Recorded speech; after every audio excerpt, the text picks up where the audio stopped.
नमो भगवते वासुदेवाय।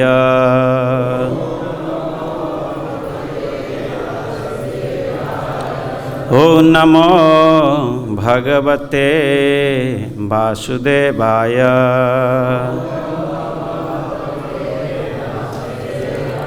ॐ नमो भगवते वासुदेवाय।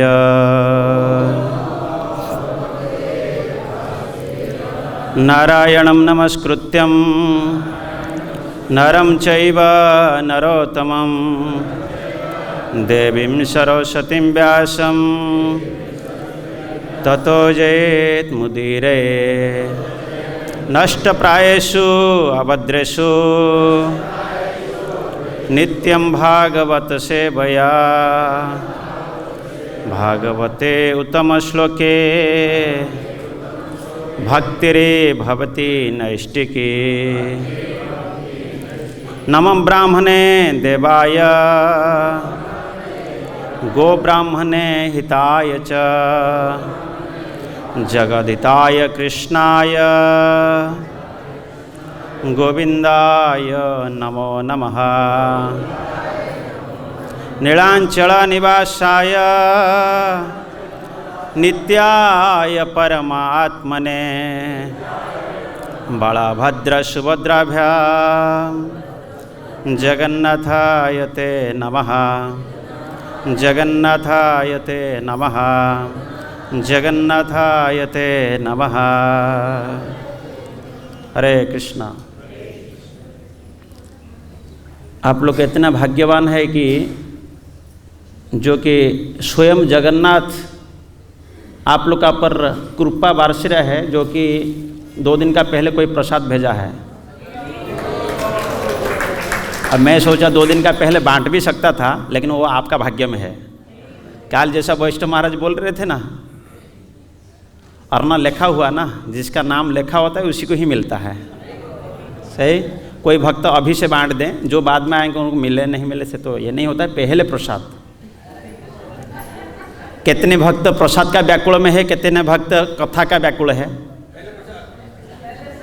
हरि बोल। सभी लोग को आवाज़ क्लियर आ रहा है? क्लियर आवाज़ आ रहा है? प्रभु जी ने ये आवाज़ को क्लियर किया, उनके लिए एक बार हरि बोल बोलिए। बहुत दिन लग रहा था, यहाँ से 2 बॉक्स हटा दिए, वो कुंभ मेला चला गया, इसलिए सभी लोग को सुनने में थोड़ा मुश्किल था। लेकिन प्रभु जी को हम लोग को थोड़ा डांट पीट के रखे है, मतलब ठीक करो साउंड को थोड़ा। साउंड ठीक है ना? सभी को आवाज़ क्लियर आ रहा है? जोर से बोलिए हरि बोल। तब हम भागवत का ऊपर चलते हैं।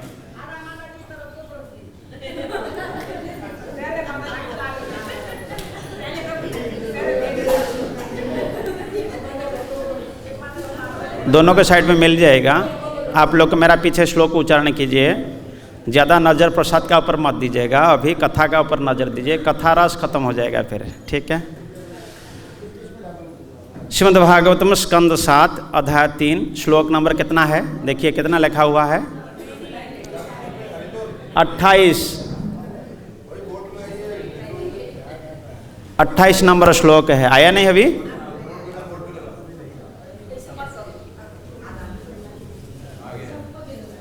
अट्ठाईस नंबर श्लोक मेरा पीछे बोलिए। नमः आदाय बीजाय ज्ञान विज्ञान मूर्तये प्राण इंद्रिय मनः बुद्धि विकारहि व्यक्तिं यूषे नमादाय विज्ञाय ज्ञान विज्ञान मूर्तये प्राणेन्द्रिय मनोर्बुद्धि विकार व्यक्तिमीयुषे नमाद्याय विज्ञाय ज्ञान विज्ञान मूर्तये प्राणेन्द्रिय मनोबुद्धि विकार व्यक्तिमीयुषे नमाद्याय विज्ञाय ज्ञान विज्ञान मूर्तये प्राणेन्द्रिय मनोबुद्धि विकार व्यक्तिमीयुषे। शब्दानुवाद। नमः मैं सादर नमस्कार करता हूँ। अध्याय आदि जीव को, बीजाय विराट विश्व के बीज को, ज्ञान ज्ञान के, विज्ञान व्यवहारिक ज्ञान के, मूर्तये अर्चा विग्रह या स्वरूप को, प्राण प्राणों के, इंद्रिय इंद्रिय के, मनः मन के, बुद्धि बुद्धि के, विकारहि रूपांतर से, व्यक्तिम अभिव्यक्ति, युषे जिसने प्राप्त कर लिया है। अनुवाद और तात्पर्य अभय चरण बिंद भक्ति वेदांत स्वामी शील प्रभुपाद के द्वारा। शील प्रभुपाद की। मैं इस ब्रह्मांड के आदि पुरुष ब्रह्मा जी को नमस्कार करता हूँ, जो ज्ञान विशेष है तथा जो इस विराट जगत को उत्पन्न करने में मन तथा अनुभूत बुद्धि का उपयोग कर सकते हैं। उनके कार्यकलाप के ही कारण इस ब्रह्मांड में हर वस्तु दृष्टिगोचर हो रही है। अतएव वे समग्र अभिव्यक्तियों के कारण है। तात्पर्य। वेदांत सूत्र का शुभारंभ इस घोषणा से होता है कि परम पुरुष ही समस्त सृष्टि के आदि स्रोत है, जन्मादस्य। कोई यह प्रश्न कर सकता है कि क्या ब्रह्मा जी परम पुरुष है? नहीं, परम पुरुष तो कृष्ण है। ब्रह्मा कृष्ण से ही अपना मन बुद्धि तथा अन्य सारी वस्तुएं प्राप्त करते हैं और तब ये गौण सृष्टा या इस ब्रह्मांड के शिल्पी बनते हैं। इस संबंध में हमें ध्यान रखना चाहिए कि सृष्टि संयोगवश विशाल पिंड के विस्फोट से उत्पन्न नहीं हुई। वैदिक जिज्ञासु ऐसे निरर्थक सिद्धांत को नहीं मानते हैं। प्रथम उत्पन्न जीव तो ब्रह्मा है, जिससे भगवान ने पूर्ण ज्ञान तथा बुद्धि प्रदान की। जैसा कि श्रीमद् भागवत में कहा गया है, तेने ब्रह्मा हृदय आदि कवये। यद्यपि ब्रह्मा प्रथम उत्पन्न प्राणी है, लेकिन वे स्वच्छंद नहीं है, क्योंकि वे अपने हृदय में पूर्ण पुरुषोत्तम भगवान की सहायता से बुद्धि प्राप्त करते हैं। सृष्टि के समय ब्रह्मा के अतिरिक्त अन्य कोई नहीं होता। अतएव वे भगवान से प्रत्यक्ष रूप में हृदय के माध्यम से अपनी बुद्धि प्राप्त करते हैं। इसकी व्याख्या श्रीमद् भागवत में प्रारंभ में की जा चुकी है। इस श्लोक में ब्रह्मा जी को विराट जगत का आदि कारण कहा गया है। यह भौतिक जगत में उनके पद का सूचक है। ऐसे अनेक नियंत्रक है जिन सबों को परमेश्वर विष्णु ने उत्पन्न किया। इसका चित्रांकन चैतन्य चरितामृत में वर्णित एक घटना में हुआ है। जब इस ब्रह्मांड विशेष के ब्रह्मा को कृष्ण ने द्वारिका में आमंत्रित किया, तो उन्होंने सोचा कि वे एकमात्र ब्रह्मा है।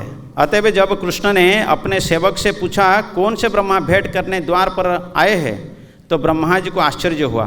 उसने उत्तर दिया कि चारों कुमारों के पिता ब्रह्मा जी द्वार पर प्रतीक्षा कर रहे हैं। बाद में ब्रह्मा जी ने कृष्ण से पूछा कि आपने यह क्यों पूछा था कि कौन से ब्रह्मा आए?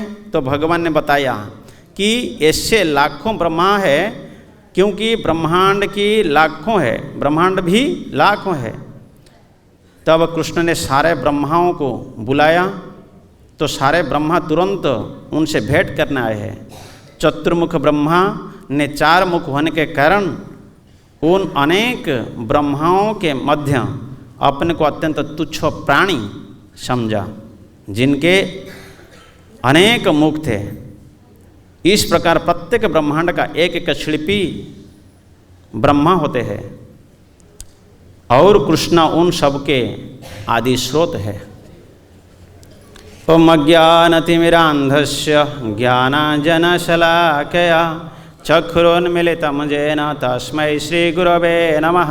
श्रीचैतन्यमनोभीष्टं स्थापितं येन भूतले स्वयं रूप कदा मह्यं ददाति स्वपदान्तिकं।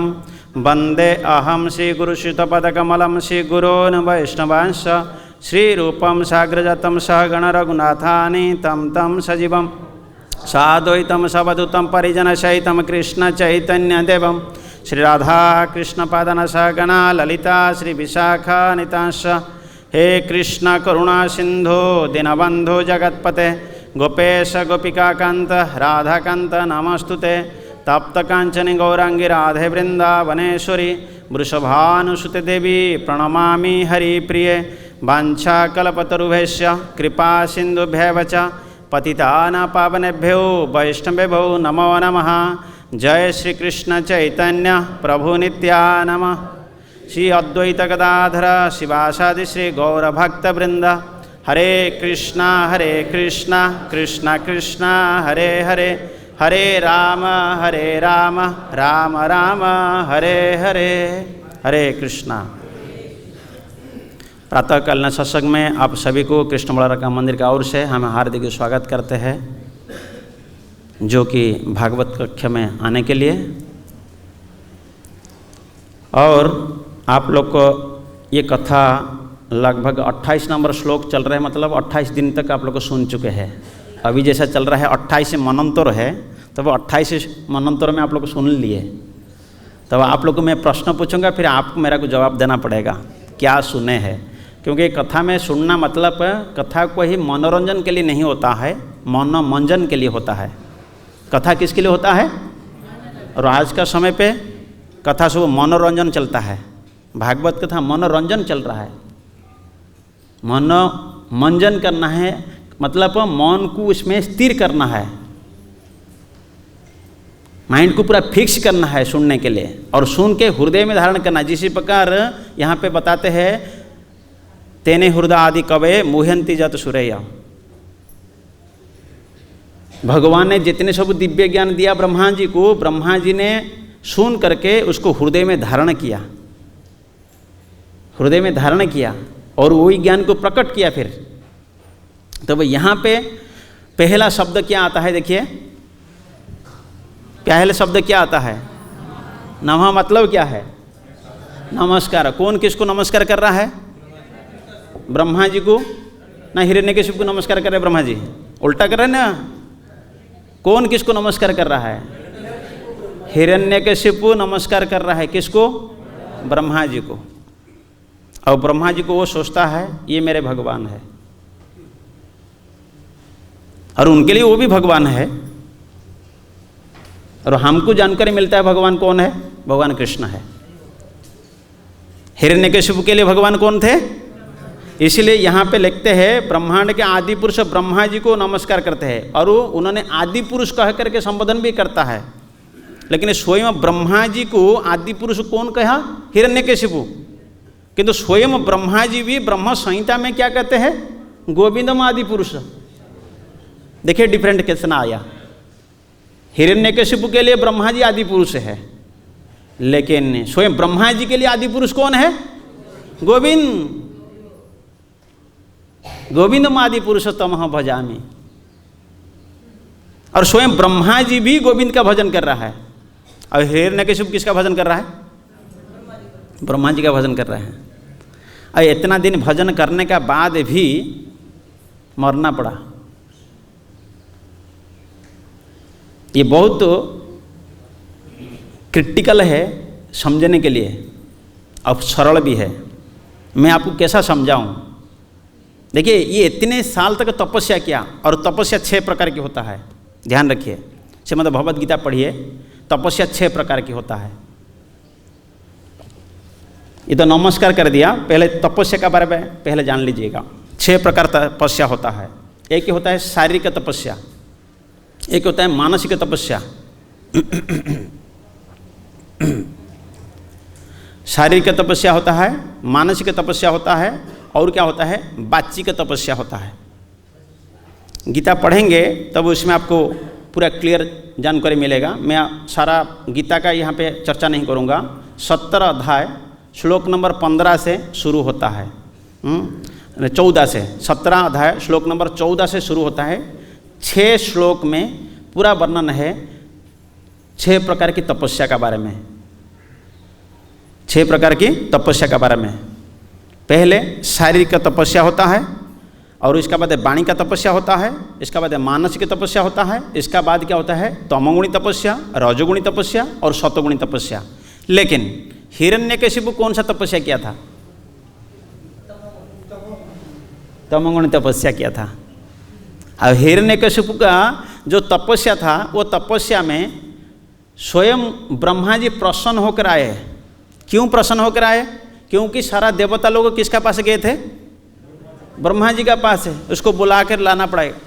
इसी प्रकार जगन्नाथपुरी में जगन्नाथ मंदिर को प्रतिष्ठा करने के लिए स्वयं इंद्रद्युम्न राजा ब्रह्मलोक गए थे, ब्रह्मा जी को बुला के मंदिर प्रतिष्ठा करने के लिए। और यहाँ पे स्वयं ब्रह्मा जी को बुलाने के लिए देवता लोग ब्रह्मा जी का पास गए थे और हाथ जोड़ के प्रार्थना किए। वहाँ पे भी हाथ जोड़ के प्रार्थना किए। देवता लोग को ब्रह्मा जी को कहते हैं आपका पोस्ट पोजीशन ले लेंगे, थोड़ा आप चलिए हिरण्यकशिपु को समझाने के लिए। तो फिर स्वयं ब्रह्मा जी देवता लोग को बात को मान करके नीचे उतरते हैं और हिरण्यकशिपु का सामने जाते हैं। हिरण्यकशिपु का शरीर संपूर्ण खोखला बन चुका है। खोखला समझते हैं ना? खोखला बन चुका है, फिर भी अस्थि बचा था। और ये सत्ययुग में तपस्या था, सत्ययुग में तपस्या किए, सिर्फ शरीर खोखला बन चुका है। उसी टाइम कहते हैं हम लोग अभी कलियुग में अर्णगत प्राण है और सत्ययुग में अस्थिगत प्राण था, और उसमें प्राण रहता था अस्थि में। तब तपस्या 6 प्रकार का आप लोग को बाद में पढ़ लेना है उसका। और मैंने बताना चाहता था प्रार्थना कब होता है। यहाँ पे नमस्कार कर रहे हैं ना, पहले नमः शब्द आता है। नमस्कार करता है मतलब पहले प्रार्थना कर रहा है, हाथ जोड़ के प्रार्थना कर रहा है। प्रार्थना तब होता है जब लघुता द्वारा पूर्णता से अनुग्रह का आग्रह किया जाता है, अनुग्रह किया जाता है। प्रार्थना प्रभु और भक्त का आत्मीय वार्तालाप। प्रार्थना मतलब भगवान और भक्त का जो आत्मीय वार्तालाप। आप लोग नॉर्मल देखिए, जब भी हमें भगवान का सामने खड़े होते हैं ऐसा तो हाथ जोड़ते हैं। हाथ जोड़ने मात्र से ऑटोमेटिकली आँख हमारा क्या होता है? प्रैक्टिकल है ना, ऑटोमेटिकली आँख बंद होता है। हाथ जोड़ने मात्र आँख हमारा बंद हो जाता है, किसको जबरदस्त नहीं करना पड़ता है। ये इसका साथ जड़ित है। क्यों आँख बंद होता है? आप चाहते हैं इंटरनल भगवान के साथ बात करने के लिए, इंटरकनेक्शन करना चाहते हो, तब इसीलिए फटाफट आँख बंद होता है। तब आत्मीय वार्तालाप होता है, आप भगवान के साथ उसी टाइम पे वार्तालाप करते हैं।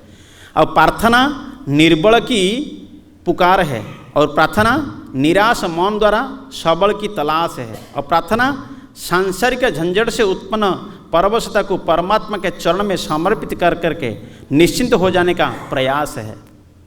इसीलिए हम लोग प्रार्थना करते हैं, इसीलिए हम लोग हाथ जोड़ते हैं। जब भी हमारा सामने कोई भी बड़ा व्यक्ति आ जाए, कोई भी बड़ा व्यक्ति आ जाता है, हमें इमीडिएटली क्या करना चाहिए? हो सकता है उम्र में बढ़े, और इसलिए कहते तपस्या शारीरिक जो तपस्या होता है उसी में शारीरिक तपस्या का जो श्लोक लिखा गया 17 और 14 में कहते देव दीजो गुरु प्रज्ञा पूजनम शौचम आर्जवम ब्रह्मचर्य अहिंसा च शरीरम तपोच्यते। उसमें 8 प्रकार की शारीरिक तपस्या होता है। 8 प्रकार की क्या है? शारीरिक तपस्या। पहले शारीरिक तपस्या से पहला शब्द आता है देव। देव मतलब देवता लोग को पूजा करना चाहिए, भगवान विष्णु को भी पूजा करना चाहिए। ये शारीरिक तपस्या है, पूजने मात्र से। और द्विज, द्विज मतलब ब्राह्मण, ब्राह्मण की पूजा करना चाहिए, ये भी शारीरिक तपस्या है।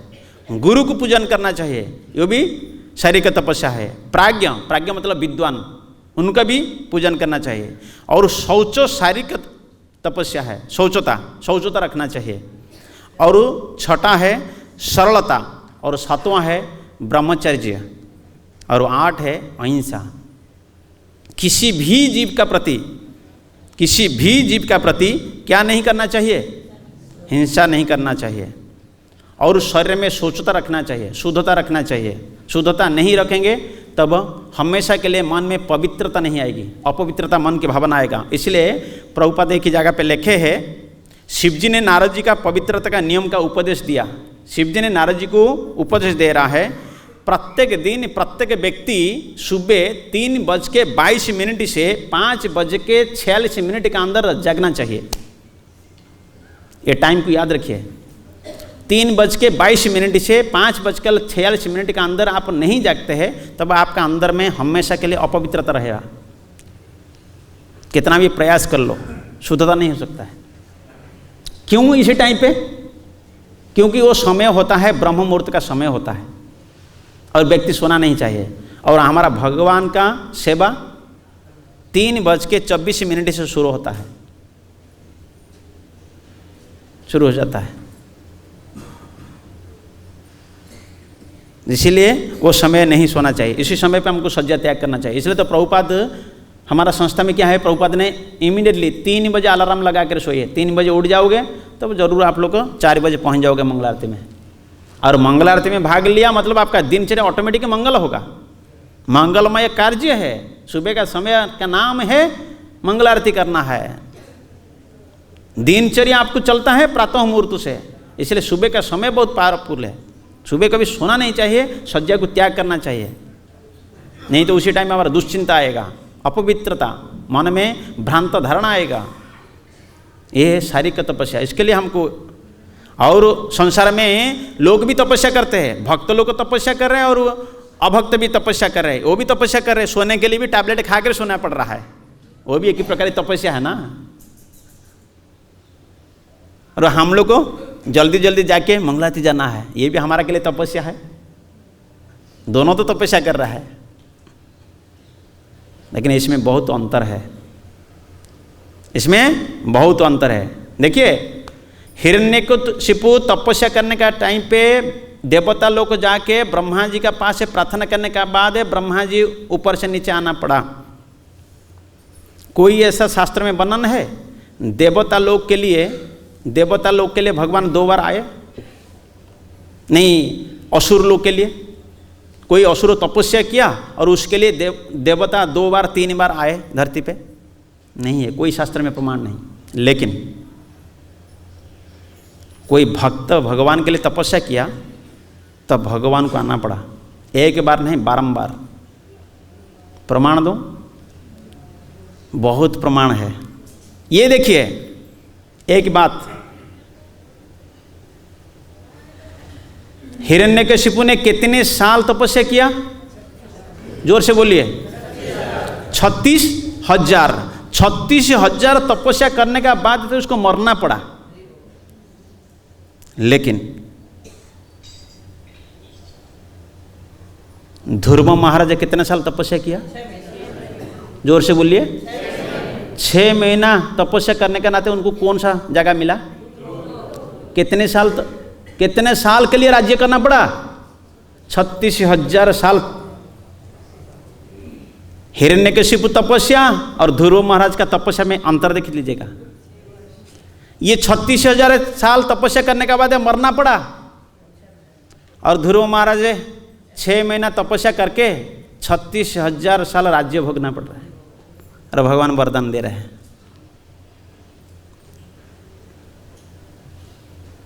भक्त के लिए भगवान 2 बार भी आते हैं।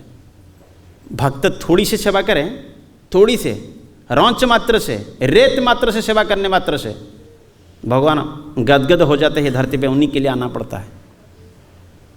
एक ही छोटे से कहानी बताने से आप लोग को समझ पाएंगे। ये त्रेता युग का घटना है। भगवान रामचंद्र जब वनवास गए थे तो वनवास का टाइम पे माता सीता को जल की जरूरत पड़ी, क्योंकि माता सीता को प्यास लगी। तो भगवान राम ने वन देवता को हाथ जोड़ के प्रार्थना किए, हे वन देवी जल कहाँ मिले। तो ऐसा प्रार्थना करते हैं स्वयं भगवान भी माता सीता के लिए, धर्मपत्नी के लिए। तो जल कहाँ तलाश कर रहे हैं, वन देवी को प्रार्थना करे भगवान राम ने। जब प्रार्थना किए साक्षात वहाँ पे एक ही मयूर प्रकट हो गए और मयूर प्रभु से मिलते हैं, भगवान राम से मिल के कहते हैं प्रभु क्या चाहिए। भगवान राम कहते हैं पानी कहाँ मिलेगी, चार तरफ तो जंगल जंगल ही है, पानी कहाँ मिलेगी। देखिए भगवान क्या लीला करना चाहते हैं। क्या भगवान स्वयं वहीं पे भी खोद करके जल प्रकट कर सकते थे, जिसी प्रकार राधा कुंड को प्रकट किए, मानसी गंगा को प्रकट किए, तो वहीं पे खोद कर प्रकट कर सकते थे, लेकिन भगवान लीला रचना चाहते थे। तो भगवान राम ने मयूर के साथ वार्तालाप किया। तो मयूर ने कहा मैं पानी का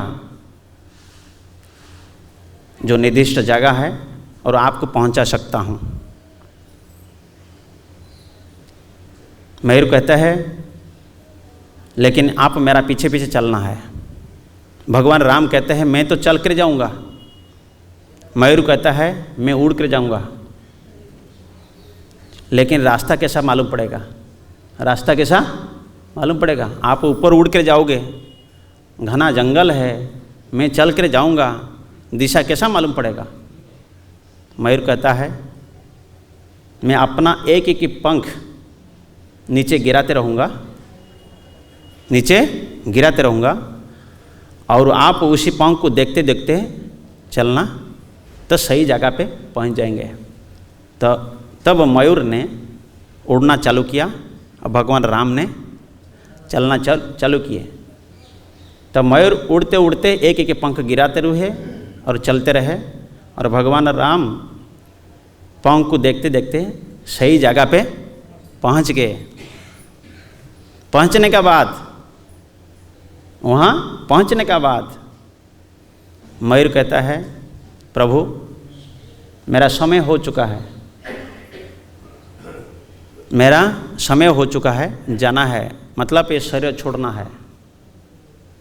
भगवान राम कहते हैं किस लिए, जब तक मेरा समय नहीं होता है मैं नीचे पंख नहीं गिराता हूँ। जब तक ये मयूर का पंख गिरता है उसका समय होने का अनुसार, जब तक उसका समय नहीं होता है पंख नहीं गिरता है। और बाई चांस समय नहीं हुआ और मेरा पंख गिराया तो मेरा मृत्यु जल्दी से जल्दी हो जाता है।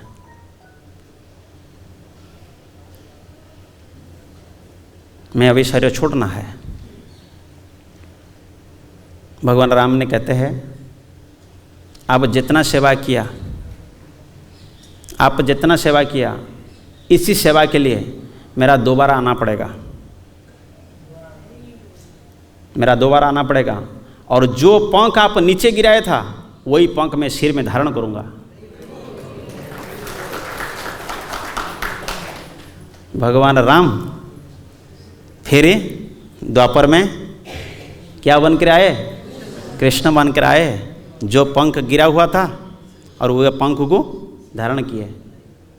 भगवान का छोटी सी सेवा करने मात्र से, और हमको कितने जन्म लगेगा कृष्ण के पास जाने के लिए।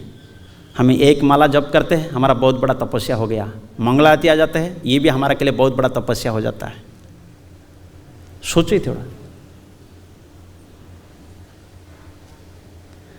इसलिए हम यही कहना चाहते हैं, यहाँ पे उन्होंने ब्रह्मा जी को सब कुछ माना, ब्रह्मा जी को सब कुछ माना, लेकिन जो दैवी शक्ति का प्रभाव जानना चाहिए।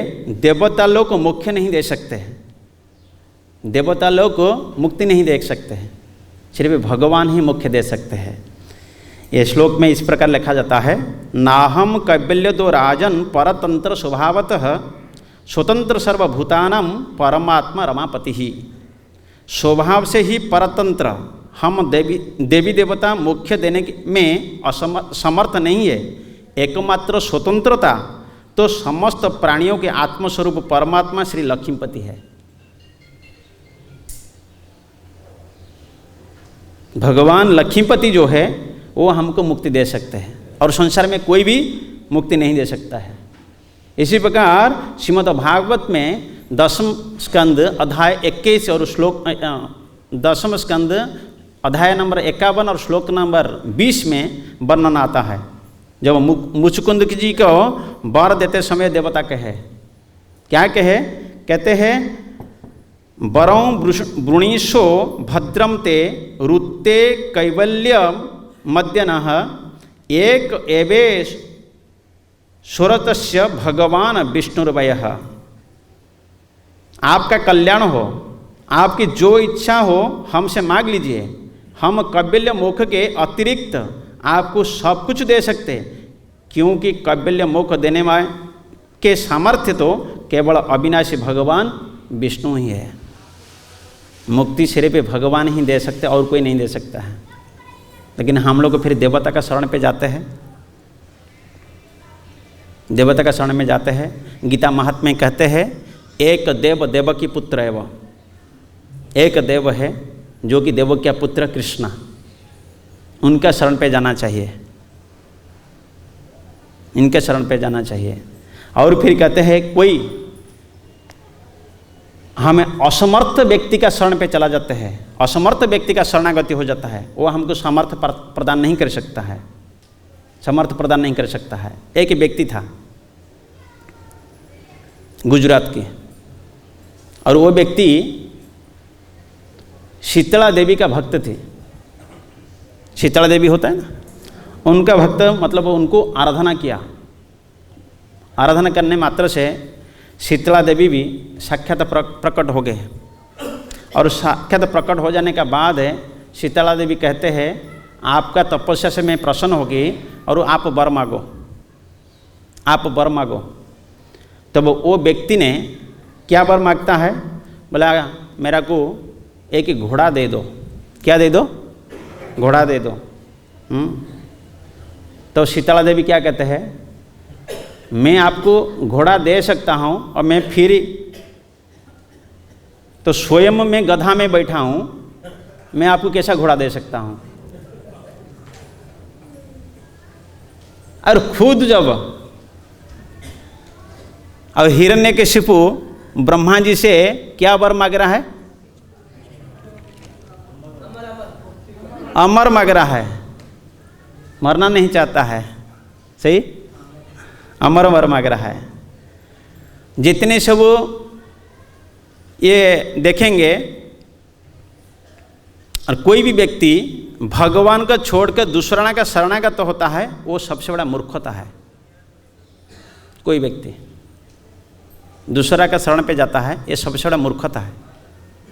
कहते हैं यथा धृत्या सुनः पुच्छम तत्तुमिच्छते सरितपतिम तथा त्यक्ता हरे सेवा मन्य उपासनया भवेत्। भगवान की शरणागति को छोड़कर अन्य साधन द्वारा भवसागर पार जाने की कोई इच्छा करना वैसे ही है जैसे जहाज को छोड़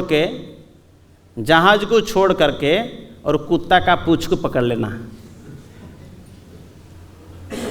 तो कुत्ता का पूंछ को पकड़ के समुद्र से पार हो सकते हैं? नहीं हो सकते। समुद्र देखे कि नहीं देखे? फिर नहीं देखे तो एक बार जगन्नाथपुरी में जाके समुद्र में देख लीजिएगा कैसे समुद्र का लहरी होता है। कुछ लोग होते समुद्र नहीं देख पाते ना, ऐसा जिस साइड में समुद्र नहीं तो वो कहाँ से है? जहाज को छोड़ के कुत्ता का पूंछ पकड़ना। इसी प्रकार जो जिसका शरणागति जाना चाहिए, जिन्होंने हमको मुक्ति दिला सकता है, ये धरती से उद्धार कर सकता है, और जिन्होंने ये जन्म मृत्यु चक्र को काट सकता है, ये बंधन से काट सकता है, उनका शरण पे जाना चाहिए।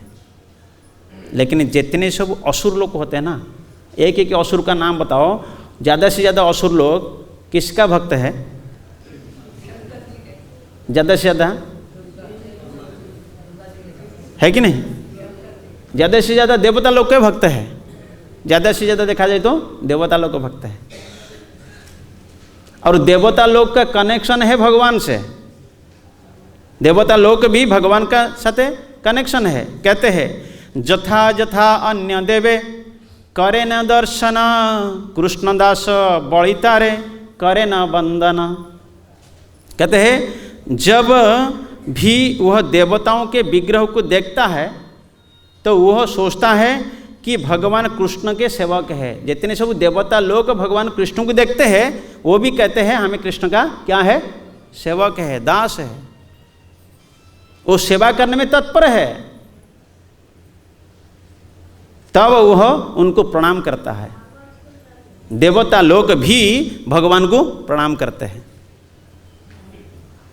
और यहाँ पे स्वयं हिरण्यकशिपु ब्रह्मा जी जब सामने प्रकट हो गए तब यहाँ पे प्रणाम करता है।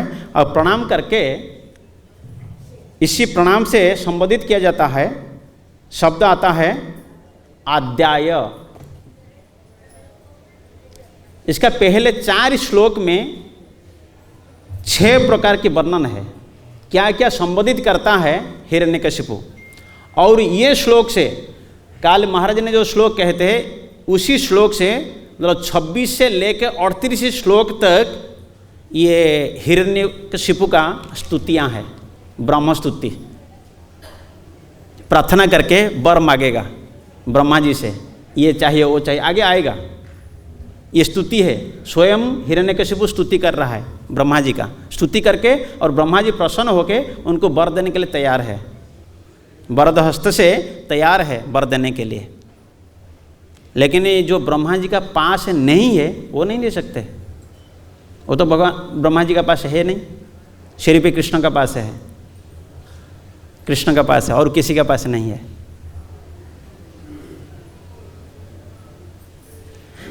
तब उन्होंने 6 प्रकार के वर्णन किया जाता है। पहला आता है सो प्रकाशत्व, दूसरा है जगत प्रकाशत्व, मतलब जगत को प्रकाश देने वाले हैं, ये ब्रह्मा जी को संबोधन करके कहते हैं।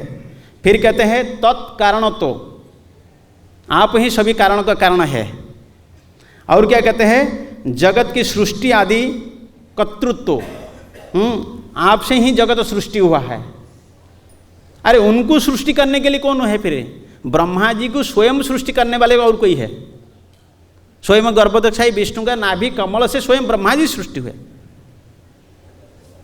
लेकिन हिरण्यकशिपु कह रहे आप ही सृष्टि करता है। फिर कहते हैं महत्तत्व, ये महत्तत्व को प्रकट कौन कराया?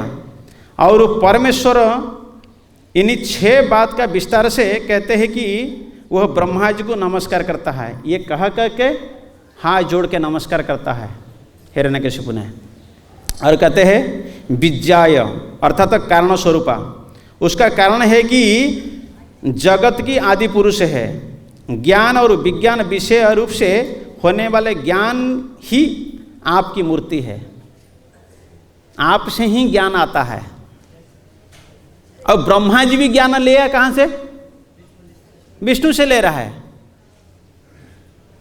और वो ज्ञान लेकर के हिरण्यकशिपु बोल रहे हैं आपसे ही ज्ञान आ रहा है। और ये ज्ञान हम लोग को कैसा प्राप्त होता है? ये ज्ञान गुरु परंपरा से प्राप्त होता है। कैसा प्राप्त होता है? गुरु परंपरा। इमं राजसे विदु सकाले न महताम जोग नष्ट परंतप एवं परंपरा प्राप्तम इमं राजसे विदु, ये परंपरा से आता है। और ये परंपरा ज्ञान भी टूट गया, ये परंपरा ज्ञान टूट गया। ये टूटने के नाते भगवान कृष्ण फिर अर्जुन को ज्ञान दिया। पहले राजऋषि को दिया था, ये राजऋषि से ये परंपरा चल रहा। फिर जब असुर लोग प्रकट हो गए तब वो ये ज्ञान धीरे धीरे लुप्त होने लगा, तब फिर भगवान ने अर्जुन को दिया।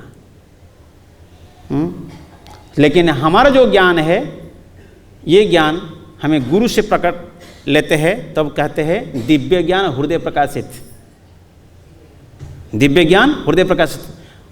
जब हमें गुरु को हृदय में धारण कर लेते हैं, गुरु निष्ठा होकर सेवा करते हैं, तब वो गुरु ही हमको प्रेरणा देते हैं। जब हमें गुरु निष्ठा भक्ति नहीं करेंगे तो प्रेरणा नहीं मिलता है, फिर कनेक्शन टूट जाता है। और ये गुरु क्या है? हमारा जो गोलोक वृंदावन जाने के लिए जो जहाज चल रहा है वो क्या है? कर्णधार है, वो लेकर पहुंचाएंगे। इसलिए गुरु का साथ हमारा कनेक्शन हमेशा रहना चाहिए। और गुरु ने जो बोला है इसको हमें पूरा जीवन भर के उतारना चाहिए, नहीं तो हमारे गुरु से क्या होगा? कनेक्शन टूट जाएगा। और कनेक्शन टूटने के बाद है हमें आगे भक्ति में आगे बढ़ नहीं सकते। तब यहाँ पे कहते हैं विजयथ कारण स्वरूपा, उसका कारण है कि वे जगत के आदि पुरुष है। ज्ञान और विज्ञान विषय रूप से होने वाले ज्ञान ही आपकी मूर्ति है। इसके द्वारा हिरण्यकशिपु ने ब्रह्मा जी को सो प्रकाश कहा और जगत प्रकाश बतलाया। विजय कहकर के उसने ब्रह्मा जी को निमित्त कारण कहा। उनका जगत का उपादान कारण बतलाते हैं। कहा प्राण आदि विकारों के द्वारा ब्रह्मा जी कार्य रूप में व्यक्त होते हैं। ऐसे ब्रह्मा जी को कह करके संबोधन करके नमस्कार करता है, ऐसे कह करके नमस्कार करता है। लेकिन यह हमको जानना चाहिए, असुर लोग का कभी इच्छा पूर्ति नहीं होता है। एक कहते हैं आप किसी जगह पे जाओगे, आपका भिक्षा का पात्र मांगने के लिए जाओगे, भिक्षा का पात्र पूर्ण हो सकता है लेकिन इच्छा का पात्र पूर्ण नहीं होता है।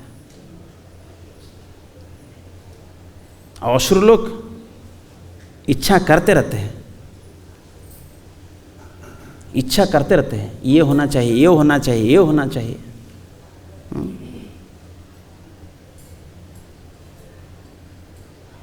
इसलिए कहते हैं हमें भक्त बन गए, संत बन गए,